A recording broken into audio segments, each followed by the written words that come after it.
નમસ્કાર વિદ્યાર્થી મિત્રો, આપણે આગળના ભાગમાં ફંક્શનના 12 પ્રકાર શીખી ગયા છીએ. ટોટલ 27 જેટલા પ્રકાર તો આપણે બનાવી ચૂક્યા છીએ અત્યારે. એટલે 13 થી લઈને 27 સુધીના પ્રકારો આપણે ભણવાના છે. ત્યાર પછી આપણે એની એક્સરસાઇઝ તમને જે રીતે પરીક્ષામાં પૂછાય છે એ રીતે, એટલે કે 3 રીત, એમાં મેચ ધ ફોલોવિંગ વાળું એટલે કે જોડકા હોય, ડાયલોગ હોય કે સેન્ટેન્સ કમ્પ્લીટ કરવાના હોય, એની એક્સરસાઇઝ પણ હું તમને લખીને સમજાવીશ. એ ઉપરાંત તમને પ્રેક્ટિસ માટે પણ આવા 3 પ્રકારના વાક્યો આપીશ, જેમાં ડાયલોગ પણ હશે અને જોડકા પણ હશે અને કમ્પ્લીટ કરવાના સેન્ટેન્સ પણ હશે. તો વિડીયો આખો જોજો, આના પછીનો ભાગ પણ જોજો, જેથી તમે આસાનીથી 9 માર્ક લઈ આવી શકો. આની અંદર હું તમને એ જ સમજાવવાનો છું કે કેવી રીતે લખવાનું હોય અથવા કેવી રીતે એ પૂછાય છે અને કેવા શબ્દોનો આપણે ઉપયોગ કરી શકીએ. મેં બને ત્યાં સુધી સાવ સિમ્પલ શબ્દો લઈને જ વાક્યોને પૂર્ણ કરવાનો પ્રયાસ કરેલો છે.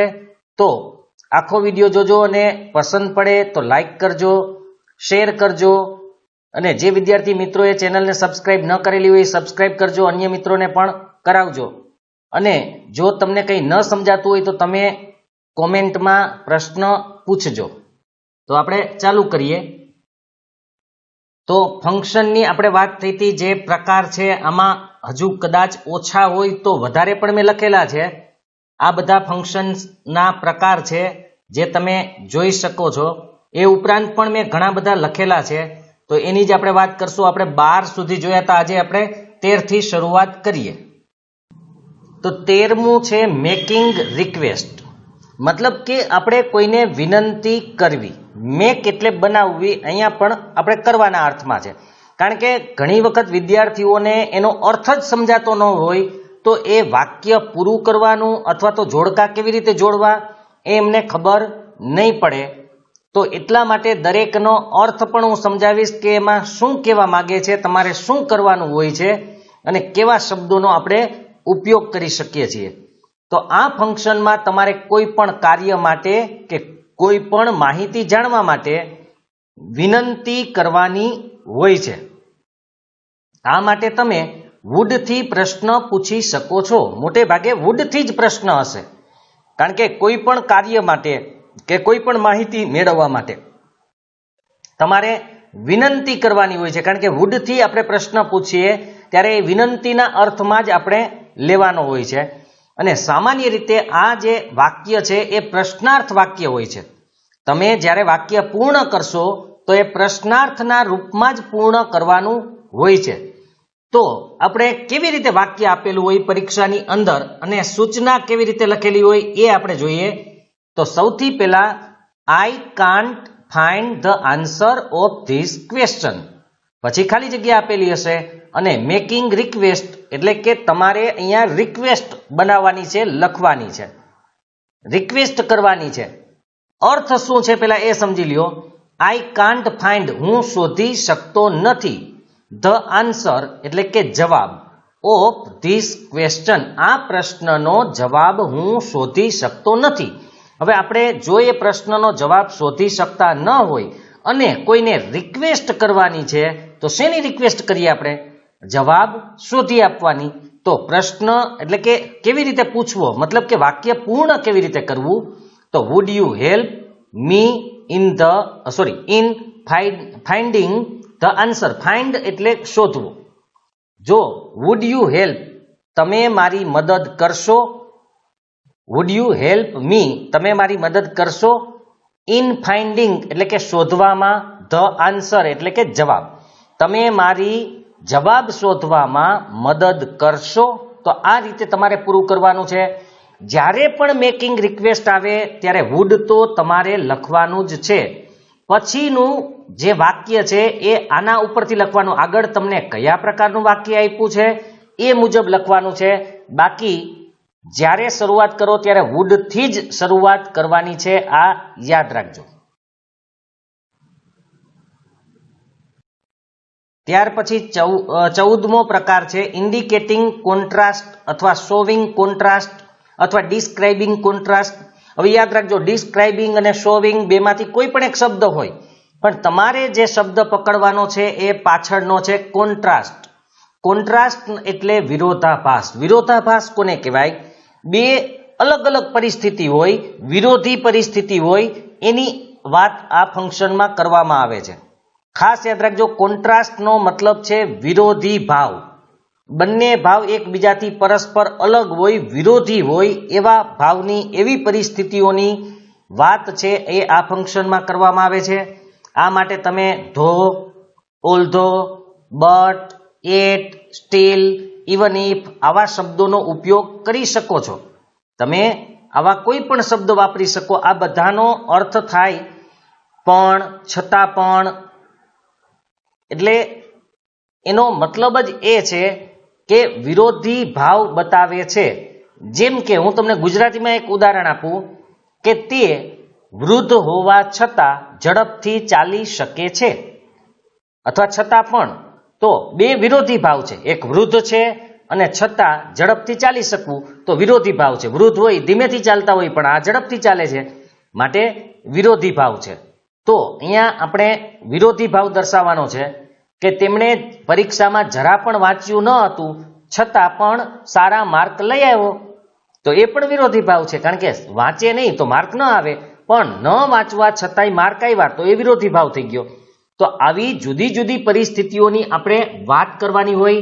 આવા શબ્દો તમે વાપરી શકો છો. હજુ આપણે કંજક્શન અને પ્રીપોઝિશન જોશું, ત્યારે પણ ઘણા બધા આવા શબ્દો મળશે, જેનો ઉપયોગ કરીને તમે વાક્ય બનાવી શકો છો, જે આપણે કંજક્શન અને પ્રીપોઝિશનમાં પણ જોવાનું છે. તો પહેલા આપણે વાક્ય તમને કઈ રીતે આપેલું હોય એ જુઓ. તો હી હેઝ નો હેન્ડ્સ, તેને હાથ નથી, બસ આટલું જ આપેલું છે. હવે ઇન્ડિકેટિંગ કોન્ટ્રાસ્ટ મતલબ હાથ નથી એ એક પરિસ્થિતિ છે, હવે એની વિરોધી બીજી પરિસ્થિતિ તમારે લખવાની છે. તો કેવી રીતે લખી શકીએ? He has no hands but, આપણે વાત થઈ હતી ધો લખી શકો, ઓલ્ધો લખી શકો, પણ એનો નિયમ છે કે ક્યારે લખી શકાય, આગળ આવે, પાછળ આવે, એટલે કે વચ્ચે આવે, એ બધા નિયમો છે. પણ એ કંજક્શન ને પ્રીપોઝિશન વખતે આપણે ઘણું બધું સમજાઈ જશે. પણ he has no hands but he works at this factory, તેને હાથ નથી પણ અથવા છતાં પણ તે આ ફેક્ટરીમાં કામ કરે છે. હાથ નથી છતાં પણ કામ કરે છે, તો એ સારી બાબત કહેવાય, એને ફેક્ટરીમાં કામ કરે છે.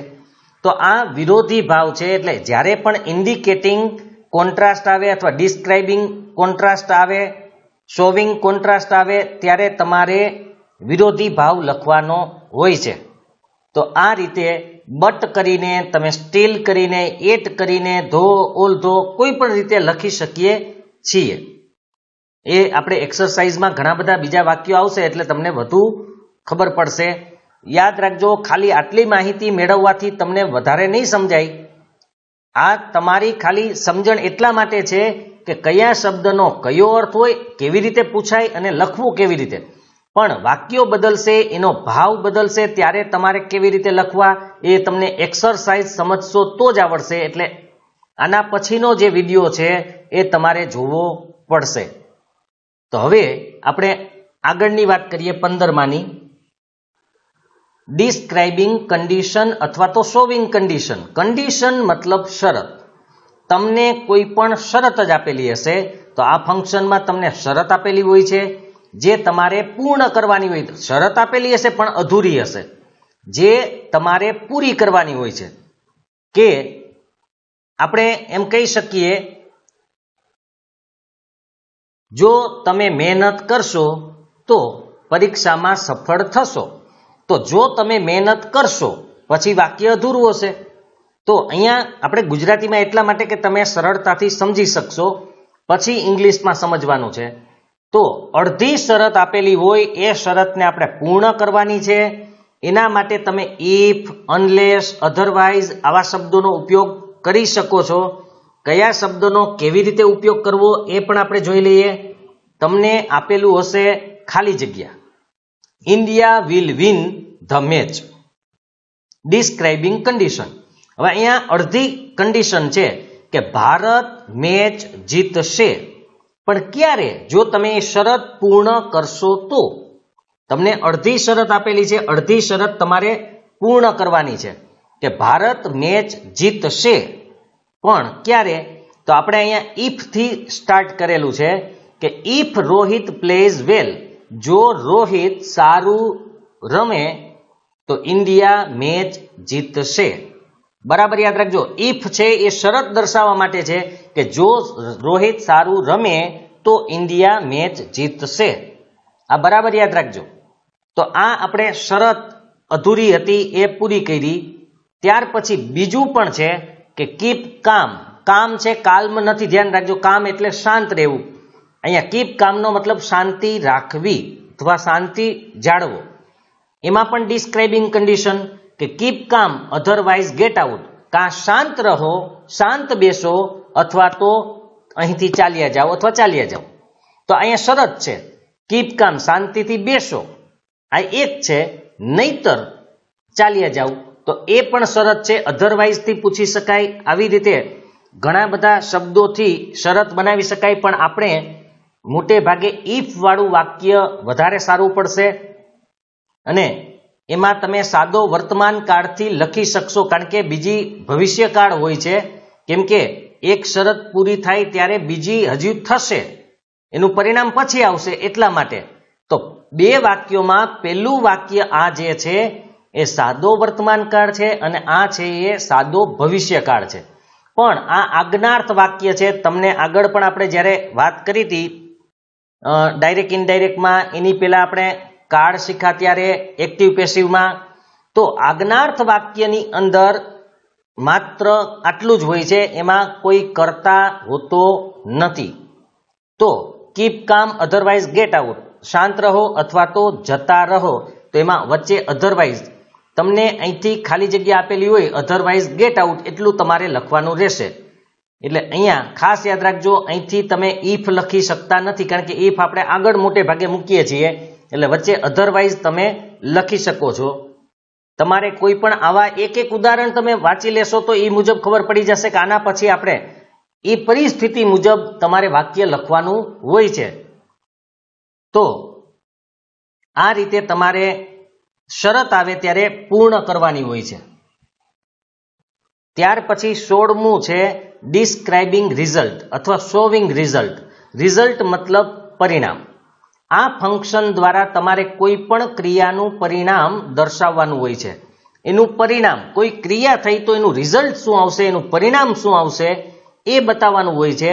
અને આ માટે તમે સો અને અથવા તો ધેરફોર એનો ઉપયોગ કરી શકો છો, કાં સો અથવા ધેરફોર. સો એટલે પણ તેથી, ધેરફોર એટલે પણ તેથી. તો એ પરિણામ, આગળ જે પણ ક્રિયા થઈ હોય એનું પરિણામ તમારે લખવાનું હશે. તમને આપેલું શું હશે? ક્રિયા. તમારે લખવાનું છે એનું પરિણામ. જેમ કે Bansi got first class in BSc. Bansi બીએસસીમાં પ્રથમ ક્લાસ લઈ આવી. પ્રથમ ક્લાસ એટલે ફર્સ્ટ ક્લાસ, મોટે ભાગે 60 ઉપર હોય તો એને ફર્સ્ટ ક્લાસ કહેતા. તો બંસી બીએસસી ની અંદર, બીએસસી એટલે બેચલર ઓફ સાયન્સ, જે સાયન્સના સ્નાતક હોય, ગ્રેજ્યુએટ હોય એને કહેવાય છે. તો બંસી બીએસસીમાં પહેલો ક્લાસ લઈ આવી. તો હવે એનું પરિણામ શું આવ્યું? આ હતી એ ક્રિયા છે. હવે એનું પરિણામ શું આવ્યું? Therefore she got a good job.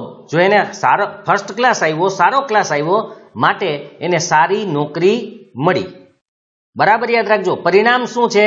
એને સારી નોકરી મળી. અહીંયા તમે સો પણ લખી શકો અથવા ધેરફોર પણ લખી શકો.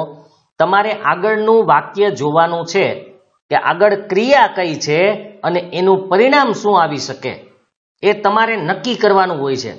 કે એને ફર્સ્ટ ક્લાસ લઈ આવી તો એનું પરિણામ શું આવે? પરિણામ એ જ આવે, એને સારી નોકરી મળી શકે. તો she got a good job. અહીંયા ભૂતકાળ છે એટલે અહીંયા પણ આપણે ભૂતકાળમાં જ લખેલું છે.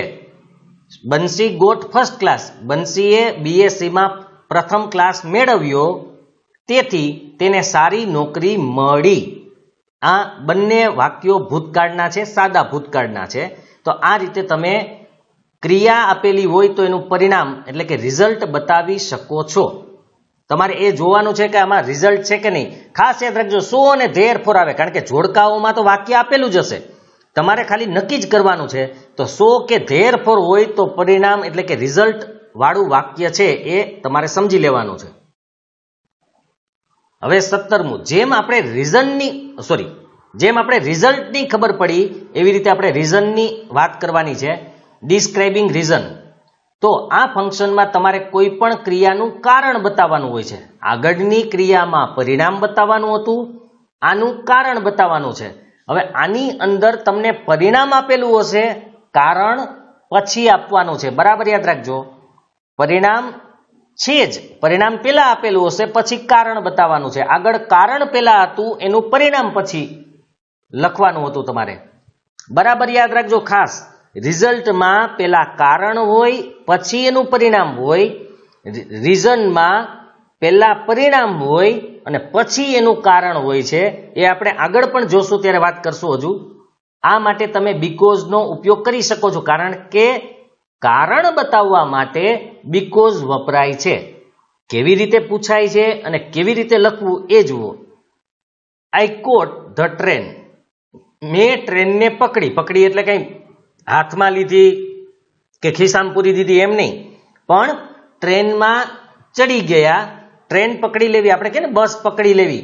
બસ પકડવાનો મતલબ છે બસમાં બેસી જવું, સમયસર પહોંચી જવું, એ અર્થમાં છે. એક ભાઈ છે ઉંદર પકડવાનું પાંજરું લેવા માટે ગયા હતા. હવે આપણે જો ગુજરાતી ભાષાની વાત પહેલા પણ કરેલી કે ઉતાવળમાં કેવું અર્થ નીકળે. તો એક ભાઈ ઉંદર પકડવાનું પાંજરું લેવા માટે ગામડેથી શહેરમાં આવ્યા હતા અને એની બસનો સમય થઈ ગયો હતો, એટલે ઉતાવળ હતી. એટલે ઉતાવળમાં એને કીધું દુકાનવાળા ભાઈને કે એ ભાઈ, ઉંદર પકડવાનું પાંજરું જલ્દી આપો ને, મારે બસ પકડવી છે.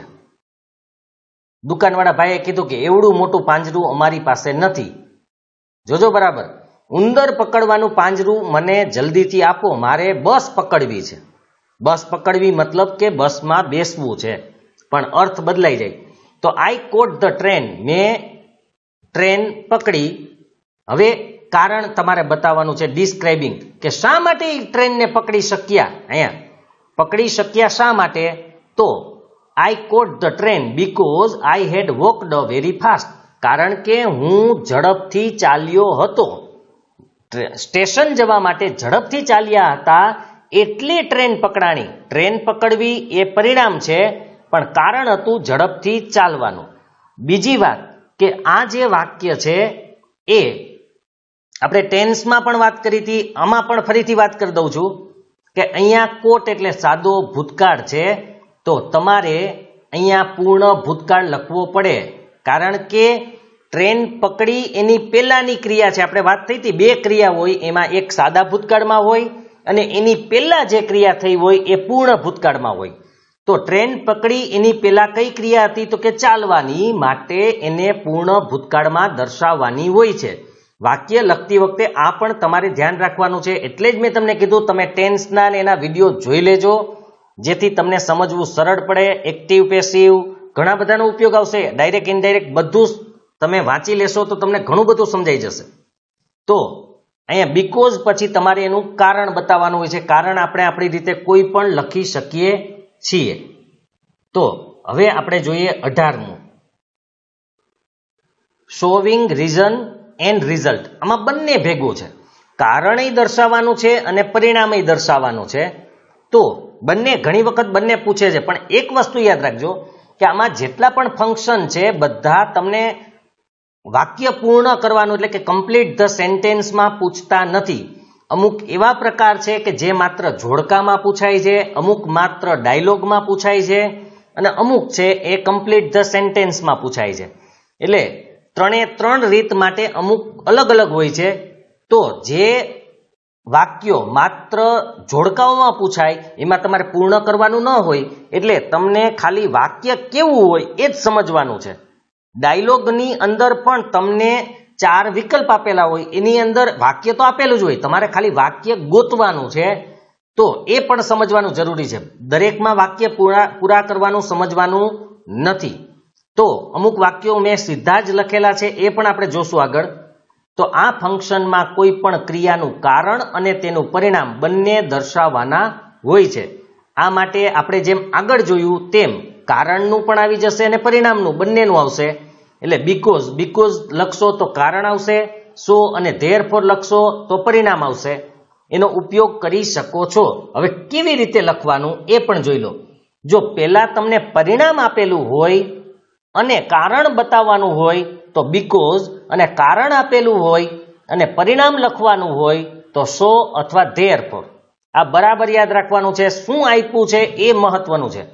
પરિણામ આપે, કારણ લખવાનું હોય તો બીકોઝથી વચ્ચે જોડવાનું છે વાક્ય. કારણ આપેલું હોય અને પરિણામ લખવાનું હોય તો સો અથવા ધેરફોરથી તમારે વાક્યને જોડવાનું છે. મેં 2 ઉદાહરણ આપ્યા છે, ડાયરેક્ટ આપેલા છે. આની અંદર અધૂરા વાક્યો નથી આપ્યા, કારણ કે મોટે ભાગે જોડકાઓમાં આ રીતે પૂછાય છે અથવા તો ડાયલોગ્સની અંદર હોય છે કે જેની અંદર તમને લખેલું હોય કે ડિસ્ક્રાઇબ અથવા તો શોવિંગ રીઝન એન્ડ રિઝલ્ટ. આ સૂચના એમાં લખેલી હોય છે. એટલે અહીંયા મેં સૂચના અત્યારે લખેલી નથી, પણ તમને લખેલું હોય કે ડિસ્ક્રાઇબિંગ રીઝન એન્ડ રિઝલ્ટ. તો કેવી રીતે પૂછાઈ શકે? બંને આપ્યા છે કે we got the first prize, અમે પ્રથમ ઇનામ મેળવ્યું. હવે બરાબર જોજો, આ છે કારણ છે. તો હવે એનું પરિણામ શું આવ્યું? સો વી આર હેપી, તેથી અમે ખુશ છીએ. બરાબર યાદ રાખજો, અમે ખુશ છીએ. તો ખુશ થયા એ પરિણામ છે, પણ એનું કારણ શું હતું? તો કે ઇનામ, પ્રથમ ઇનામ મળ્યું તે. તો we got the first prize, અમે પ્રથમ ઇનામ મેળવ્યું, તેથી અમે ખુશ છીએ. બરાબર યાદ રાખજો.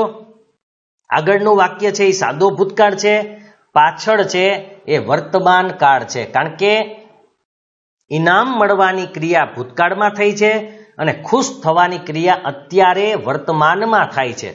એટલે માટે આ રીતે લખવાનું છે, એ પણ તમારે ધ્યાનમાં રાખવાનું છે જ. બીજું, the game was cancelled because it was raining. હવે અહીંયા 2 વાક્ય છે કે એક છે રમત છે એ કેન્સલ થઈ છે અને બીજું વરસાદ આવવાની વાત છે. તો રમત શા માટે કેન્સલ થઈ? તો કે વરસાદને કારણે. એટલે આપણે બીકોઝ લખેલું છે, બીકોઝ કારણ કે વરસાદ હતો એટલે રમત કેન્સલ થઈ. તો આમાં બંને ભૂતકાળ જ છે, યાદ રાખજો. પહેલું છે એ પરિણામ છે કે રમત કેન્સલ થઈ, પણ એ પરિણામનું કારણ શું છે? તો કે વરસાદ. એટલે આમાં પેલા પરિણામ પછી કારણ છે, આમાં પેલા કારણ અને પછી એનું પરિણામ છે. આવી રીતે તમારે જોવાનું છે, કારણ કે તમે ઝાઝી પ્રેક્ટિસ કરશો ત્યારે જ તમને આ વસ્તુ સમજાશે. તો ખાસ જોવાનું છે આમાં પરિણામ કોણ છે, કારણ કોણ છે. આવી રીતે વાક્યો આપેલા હોય, મોટે ભાગે તમને જો જોડકામ આપેલું હોય તો તમે બીકોઝ જોશો એટલે તમને ખબર પડી જશે, કારણ કે બીકોઝ હોય એટલે કારણ પછી હોય અને સો હોય તો કારણ પહેલા હોય. એટલે તમને કોઈ વાંધો નહીં આવે, પણ પ્રેક્ટિસ કરશો એટલે વધારે તમને ખબર પડશે. હવે આગળનું જોઈએ, શોવિંગ એબિલિટી. એબિલિટીનો મતલબ છે ક્ષમતા, એની કેપેસિટી, જેને કેપેસિટી આપણે જોકે જોક છે પણ કેપેસિટી. તો એબિલિટી એની જે ક્ષમતા છે, આવડત છે, એની આપણે વાત કરવાની છે.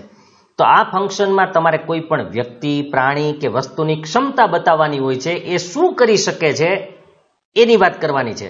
તે માટે તમે એબલ ટુ શબ્દનો ઉપયોગ કરી શકો છો. એબલ ટુનો મતલબ જ છે સક્ષમ, મતલબ કે એ ક્રિયા કરવા માટે સક્ષમ છે. કેવી રીતે પૂછાય છે? તો માની લો કે અહીંયા આપ્યું છે આટલું જ કે સીમા ઇઝ, પછી કંઈ નથી આપ્યું, તો તમને એની જે પણ એમ લાગે કે સીમા આ વસ્તુ કરી શકે એમ છે એ તમારે લખવાની છે. શોવિંગ એબિલિટી, તો તમે એની ખાસિયત, એની ક્ષમતા, એની આવડત લખી શકો. જેમ કે મેં લખેલી છે કે Seema is able to lift heavy luggage. Lift એટલે ઉપાડવું, હેવી એટલે ભારે, લગેજ એટલે સામાન. તો સીમા ભારે સામાન ઉપાડી શકવા માટે સક્ષમ છે. તો તમને આટલું જ આપેલું હશે. અહીંયાથી આ જે અંડરલાઈન કરેલી છે એ તમારે પૂર્ણ કરવાનું હોય છે. બરાબર યાદ રાખજો. તો અહીંયા એની એબિલિટી કોઈ પણ પ્રાણીની પણ હોઈ શકે, વસ્તુની પણ હોઈ શકે, વ્યક્તિની પણ હોઈ શકે. એ તમારે પૂરી કરવાની હોય છે. તો અને વાક્ય મોટે ભાગે વાક્ય પૂર્ણ કરવામાં પણ પૂછાય છે, ત્રણેયમાં પૂછાઈ શકે આ તો. એટલે આમાં તમારે ખાસ ધ્યાન રાખવાનું છે.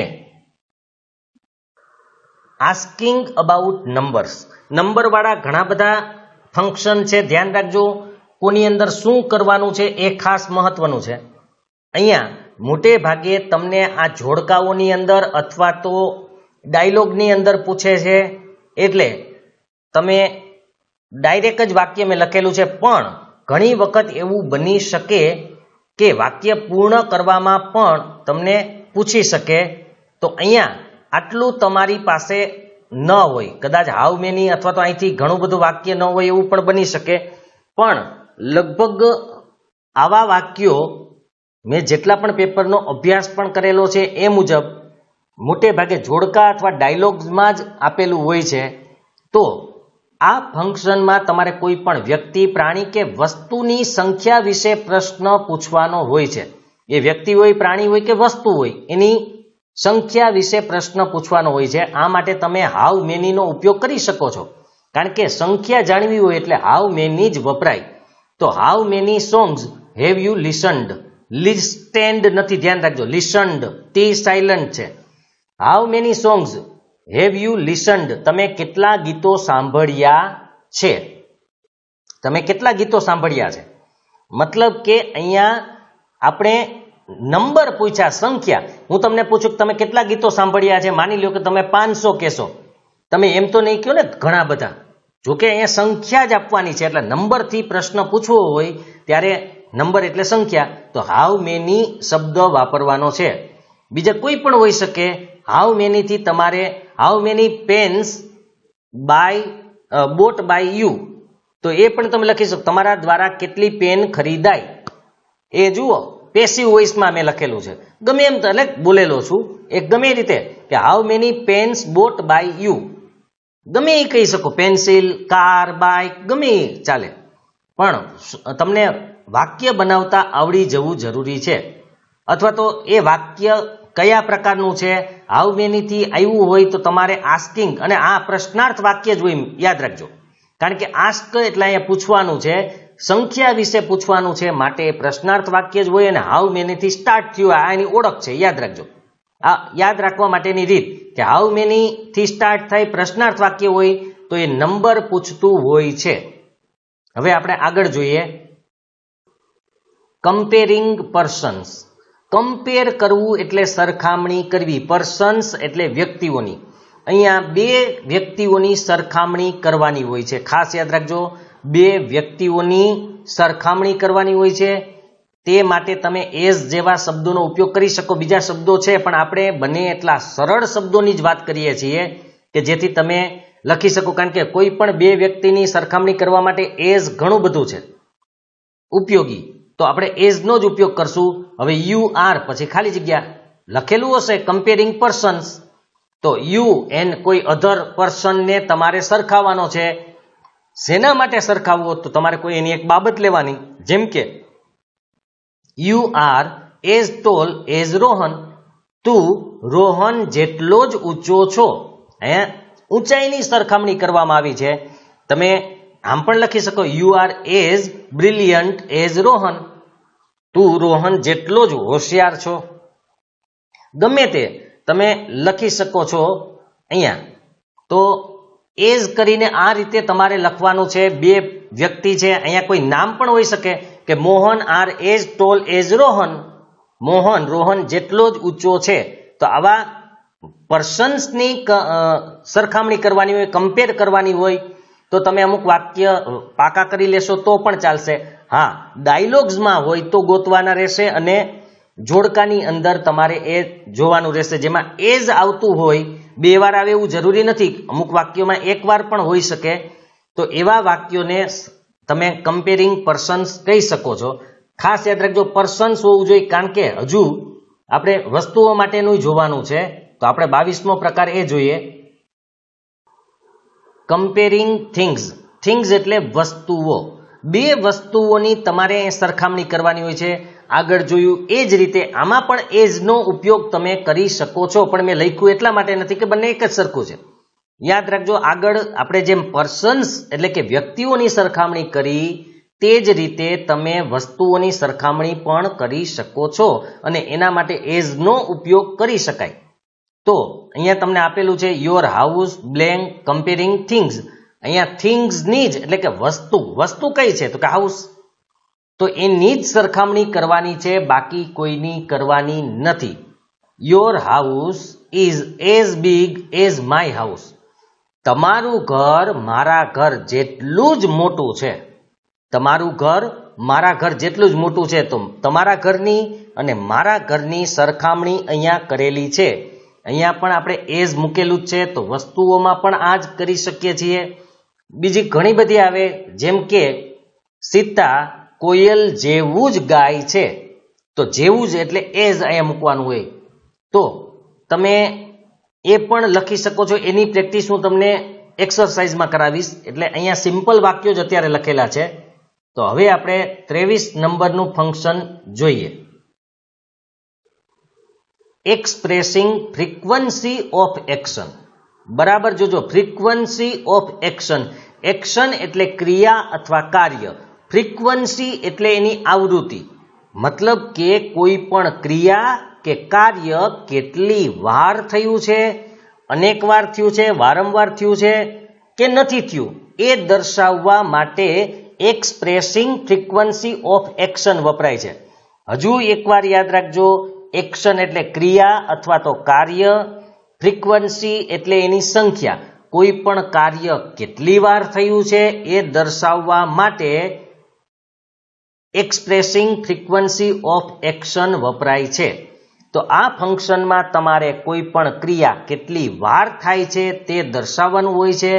આ માટે તમે often, sometime, twice, thrice, once, always જેવા શબ્દોનો ઉપયોગ કરી શકો. ઘણા બધા હજી છે અહીંયા, પણ આ તો આપણે થોડા ઉદાહરણો લખ્યા છે.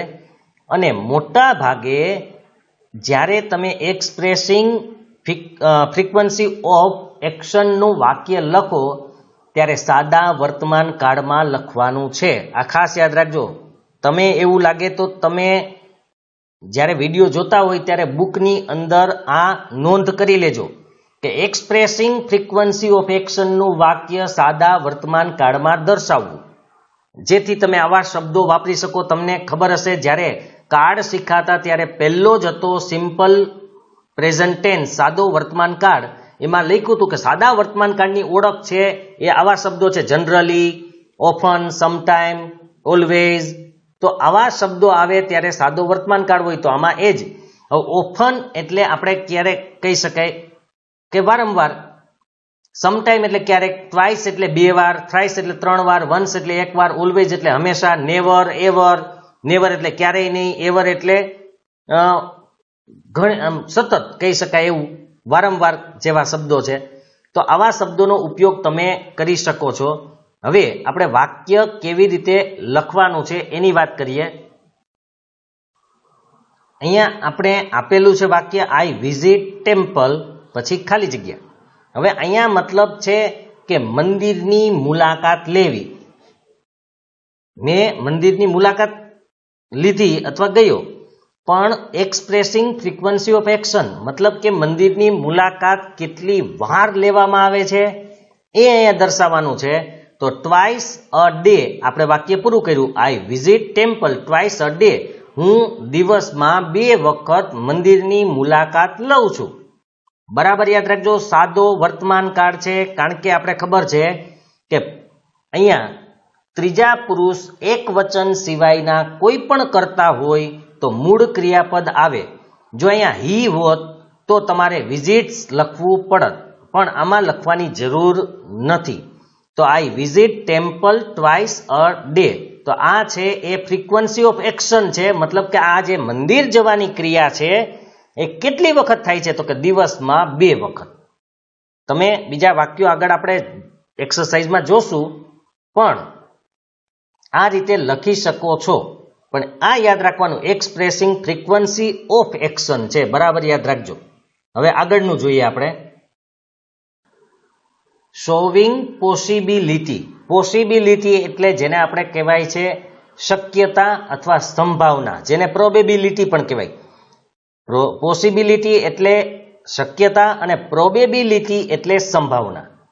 તો અહીંયા ડિસ્ક્રાઇબિંગ લખ્યું હોય, મેં જો બધામાં નથી લખ્યું, ખાસ યાદ રાખજો. ઇન્ડિકેટિંગ લખ્યું હોય કે શોવિંગ લખ્યું હોય, કોઈ પણ લખ્યું હોય, તમારે શબ્દ પકડવાનો છે પોસિબિલિટી એટલે શક્યતા કે સંભાવના. તો આ ફંક્શનમાં તમારે કોઈ પણ ક્રિયાની શક્યતા કે સંભાવના દર્શાવવાની હોય છે. મતલબ કે આ ક્રિયા થશે, બરાબર યાદ રાખજો, આ ક્રિયા થશે, હજુ થવાની બાકી છે, એની સંભાવના છે, એટલે ભવિષ્ય કાળમાં હોય છે. આના માટે તમે મે અથવા તો માઇટ જેવા શબ્દોનો ઉપયોગ કરી શકો. મે અથવા માઇટ. તો આપણે વાક્ય આપેલું છે એ જોઈએ. હી પછી ખાલી જગ્યા શોવિંગ પોસિબિલિટી, બીજું કંઈ નથી આપ્યું, ખાલી કરતા જ છે. હવે તમારે અહીંયા વાક્ય તમારી રીતે પૂર્ણ કરવાનું છે, કોઈ એક શક્યતા દર્શાવવાની છે. તો હી મે કમ લેટ ટુડે, તે આજે મોડો આવશે, તે આજે મોડો આવશે, બરાબર યાદ રાખજો. એની સંભાવના છે. આપણે કહીએ ને કદાચ આજ તે મોડો આવશે, એ અર્થમાં છે. તો મેથી પ્રશ્ન વાક્ય બનાવો એટલે એ સંભાવના થઈ જાય. કરતા પછી હંમેશા મે અથવા તો માઇટ મૂકવાનું હોય છે. માઇટ ભૂતકાળ બતાવવા માટે પણ વાપરી શકો છો. મે ભવિષ્ય માટે પણ આપણે વાપરી શકીએ કે મોડો આવશે, બરાબર યાદ રાખજો. તો હી મે કમ લેટ ટુડે. અહીંયા કોઈ પણ શક્યતા તમે દર્શાવી શકો છો. હી મે મીટ મી, તે મને મળશે, સંભાવના છે કદાચ એમ, તે મને મળશે. આવા કોઈ પણ વાક્ય તમે બનાવી શકો છો. તમે એક બે વાક્ય બનાવશો એટલે પછી આપોઆપ તમને એની ટેવ પડી જશે અને કોઈ પણ વાક્ય બનાવવાના હશે તો તમે બનાવી શકશો. હવે આગળનું જોઈએ. 25 નંબર છે ડિસ્ક્રાઇબિંગ પાસ્ટ. પાસ્ટ એટલે ભૂતકાળ, ભૂતકાળનું વર્ણન કરવાનું છે. મતલબ ઘણીવાર તમારે આ વાક્ય ગોતવાનું જ હોય છે અહીંયા, પણ છતાં મેં ખાલી જગ્યાના અર્થમાં આપ્યું છે. પાસ્ટ શબ્દ આવે એટલે ભૂતકાળનું ક્રિયાપદ તમારે ગોતવાનું છે, ખાસ યાદ રાખજો. અથવા ભૂતકાળના ક્રિયાપદથી જ લખવાનું છે. તો આ ફંક્શનમાં કોઈ પણ ક્રિયા ભૂતકાળમાં થઈ છે તે બતાવવાનું હોય છે. ડિસ્ક્રાઇબિંગ પાસ્ટ એટલે ભૂતકાળનું વર્ણન કરવું. તો ભૂતકાળમાં ક્રિયા થઈ હોય એ બતાવવાનું છે. તે માટે તમે ભૂતકાળના કોઈ પણ ક્રિયાપદનો ઉપયોગ કરી શકો છો. એ માટે કાર્ડ જોજો. ભૂતકાળમાં જે ક્રિયાપદો છે આપણે એનો ઉપયોગ થાય. ઇન્ડિયા, હવે અહીંયા ખાલી જગ્યા ડિસ્ક્રાઇબિંગ પાસ્ટ, તમે ભૂતકાળની કોઈ પણ ક્રિયા લખી શકો. જેમ કે India one the match, Bharat match જીત્યું, બરાબર છે. તો તમે કોઈ પણ અહીંયા લખી શકો છો. ઇન્ડિયા ગોટ ફ્રીડમ ઇન 1947, એટલે કે 1947માં ભારતે આઝાદી મેળવી. તો ઇન્ડિયા પછી તમે ભૂતકાળની કોઈ પણ વાત, અથવા તો તમે લખી શકો કે India launched its first satellite, એટલે કે ભારતે તેનો પહેલો ઉપગ્રહ છોડ્યો. અહીંયા જોજો બરાબર, તમે કોઈ પણ લખી શકો. ઇન પછી સમય પણ લખી શકો, કારણ કે ઇન 1980, મતલબ આવો કોઈ પણ ભૂતકાળનો સમય લખી શકો છો. તો આ રીતે તમે વાક્ય બનાવી શકો છો. હજુ આપણે એક્સરસાઇઝમાં હું તમને આ જ સમજાવવાનો છું કે આમાં કેવી રીતે આપણે વાક્ય બનાવી શકીએ. એટલે આગળનો વિડીયો પણ જોજો બરાબર. હવે આપણે 26 નંબર જોઈએ. Expressing number. જોજો, આસ્કિંગ આપણે અબાઉટ નંબર હતું, હવે આ છે એક્સપ્રેસિંગ નંબર.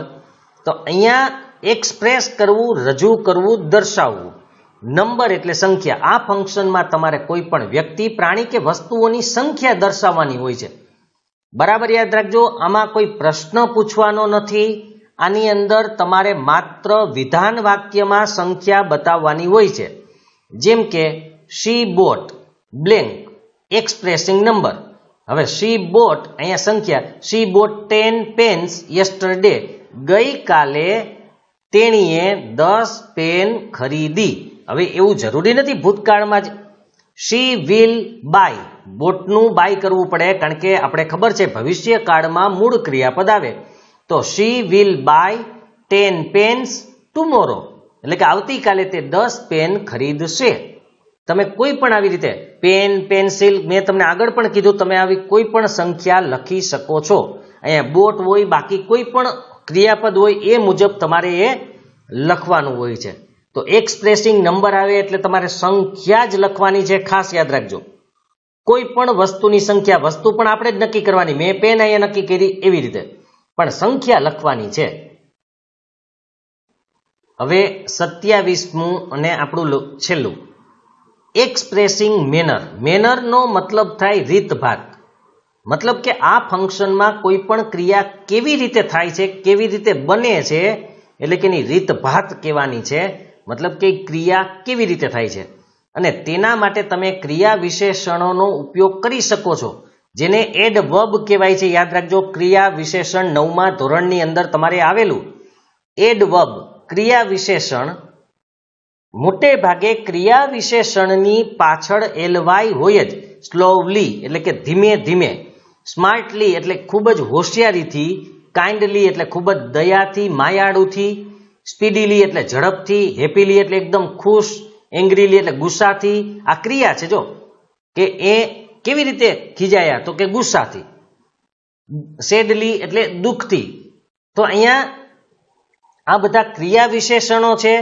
એ ક્રિયા વિશેષણોનો ઉપયોગ કરી તમે મેનર એટલે કે રીતભાત એટલે કે ક્રિયા કેવી રીતે થઈ, આપણે ગુજરાતીમાં પણ આવે છે ક્રિયા વિશેષણ, એ ક્રિયા કેવી રીતે થાય છે એ બતાવે. તો અહીંયા આપણે એનો ઉપયોગ જ કરવાનો છે. એક્ઝામ્પલ આપ્યું છે શી બ્લેન્ક એક્સપ્રેસિંગ મેનર. મતલબ કે શી પછી આપણે કંઈ આપ્યું નથી, તમે કોઈ પણ વસ્તુ લખી શકો, કોઈ એક રીત દર્શાવવાની છે ક્રિયાની. તો શી વોક્સ વેરી સ્લોલી, તેણી ધીમે ધીમે ચાલે છે. આ પણ સાદો વર્તમાન કાળ છે. શી ટોક્સ વેરી સ્લોલી, ટોક્સ એટલે બોલવું, તો તેણી ધીમે ધીમે બોલે છે. અહીંયા ગમે એ કહી શકીએ. શી વોક્સ વેરી સ્પીડીલી, એકદમ ઝડપથી ચાલે છે. તમે કોઈ પણ આવા શબ્દોનો યુઝ કરી શકો છો. શી પછી કોઈ પણ ક્રિયા પણ બતાવી શકો છો. તો શી રાઇટ્સ વેરી સ્લોલી તો પણ ચાલે, કારણ કે એક પણ શબ્દો તમારે કોઈ ક્રિયા એટલે લખવાની, રાઇટ એટલે ક્રિયા, લખવાની ક્રિયા. તો કોઈ એક ક્રિયા પણ યાદ રાખી લેવાની, અને એના માટે કઈ રીતે થાય છે એ પણ તમે યાદ રાખી શકો છો. તો અહીંયા આપણા ફંક્શન અત્યારે મેં 27 પૂરા કર્યા છે. જો આપણે વધારે આવશે તો હું એક્સરસાઇઝમાં એ પણ તમને સમજાવી દઈશ, કારણ કે ઘણા બધા આ રીતે બની શકે એમ છે. અને આપણે પરીક્ષામાં કઈ કઈ રીતે પૂછે છે, કેવી રીતે પૂછે છે, એના માટે હું આગળનો વિડીયો બનાવીશ. અને એમાં પણ આ જ રીતે આપણે એક એક વાક્યને સમજવાનું છે કે એમાં શા માટે આવો જવાબ લખ્યો છે અથવા આ જવાબ પસંદ કરવામાં આવ્યો છે. તો આગળનો વિડીયો પણ જોજો, અને કોમેન્ટની અંદર મને એ પણ જણાવજો કે તમને બરાબર સમજાઈ જાય છે. હું માનું છું ત્યાં સુધી લગભગ આપણે ફંક્શન્સ મોટા ભાગના એ પૂરા કરી લીધા. તો એ તમે જો સમજી ગયા હશો તો એક્સરસાઇઝ સોલ્વ કરવામાં કોઈ પ્રોબ્લેમ નહીં આવે, અને તમે આરામથી 9 માર્ક્સ લઈ આવી શકશો. કદાચ વાક્ય પૂર્ણ કરવામાં તમને પ્રોબ્લેમ થાય તો 6 માર્ક તો રોકડા હોય જ. ડાયલોગના અને જોડકાના એ માર્ક તો જવા જ ન જોઈએ. એટલે એક્સરસાઇઝ કરવી ખૂબ જ જરૂરી છે. એ ઉપરાંત આપણે તમને પણ પ્રેક્ટિસ માટે હું આપીશ. તો આગળના વિડીયોમાં આપણે એક્સરસાઇઝનો અભ્યાસ કરશું.